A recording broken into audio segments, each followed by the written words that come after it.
Let's see. I'm just following my orders here.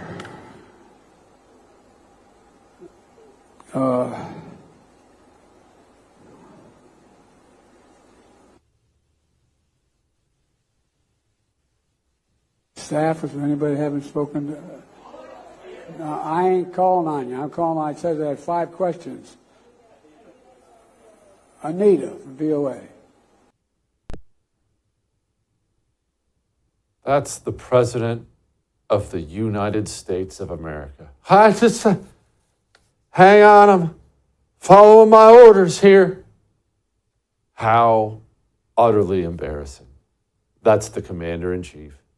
And that whole thing I just talked about tired, needing to go to bed, well, it's bad enough he's so old. It's even worse that he, frankly, got pretty honest about it there towards the end. Anyway, I just think that there are other things on leaders' minds, and they respond to what's needed at the time. And look, nobody likes having celebrated international meetings if you don't know what you want at the meeting. If you don't have a game plan. He may have a game plan. He just hasn't shared it with me. But I tell you what, I don't know about you, but I'm going to go to bed.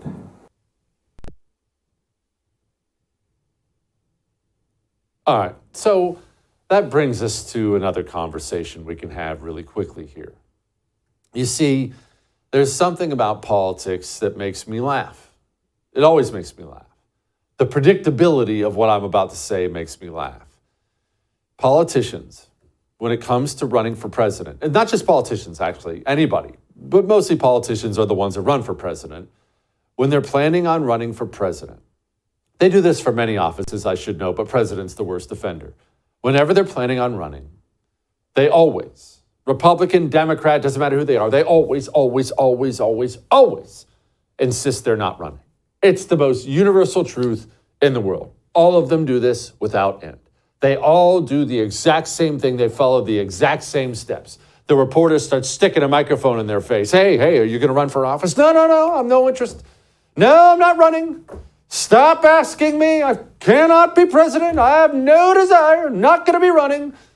And that always takes place about 15 minutes before step 2, where they step up to the podium and do the, well, I wasn't going to run. As you know, I said I wasn't going to run. Bob, you remember I said it. But then all these people have been begging me to run. And like Cincinnatus, I feel a duty to answer the call and run for president. Gavin Newsom's on step 1 as we speak. Filing deadlines haven't passed. President Biden doesn't run. Why shouldn't we consider you a likely candidate? Well, I think the vice president is naturally the one lined up, and the filing deadlines are quickly coming to pass. And I think we need to move past this notion that he's not going to run. President Biden is going to run, and looking forward to getting him reelected. I think there's been so much wallowing in the last few months and hand-wringing in this respect, but we're gearing up for the campaign. We're looking forward to it. But you hear these calls privately. What do you tell these donors who are wallowing in this? Time to move on. Let's go. Yeah, time to move on. What a guy, right? What a guy. Look, he's telling them it's time to move on. He doesn't even want to be president. He's not even interested. He even tried to do the thing where he's like, hey, man, it's obviously Dome. I'm all about Dome.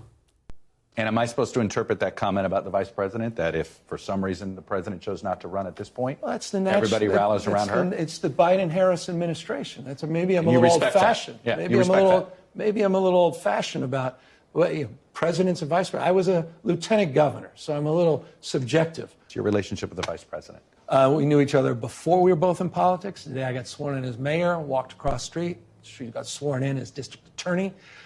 Extraordinarily close working relationship, including her time in the Senate. So you can't imagine ever having to run against each other? Of course not. By definition, won't happen. Of course not. We're so close. Gosh, we're practically like this. We're best friends. We're sworn in together. My goodness, we would never. Yeah, if Joe Biden does do what I've been claiming he's going to do forever, now I've been telling you I think he's going to resign for health reasons, of course. Gavin Newsom will be in the race in about 5.5 seconds. And that little clip he just gave about, best friends, I love Dome, we're super close, will be long, long, long forgotten. I know how this works. But let's say he doesn't. Let's say he really bows out. Maybe the donors push him away. Sorry, we got to have Dome. Well, America can just prepare itself for this person being president of the United States of America.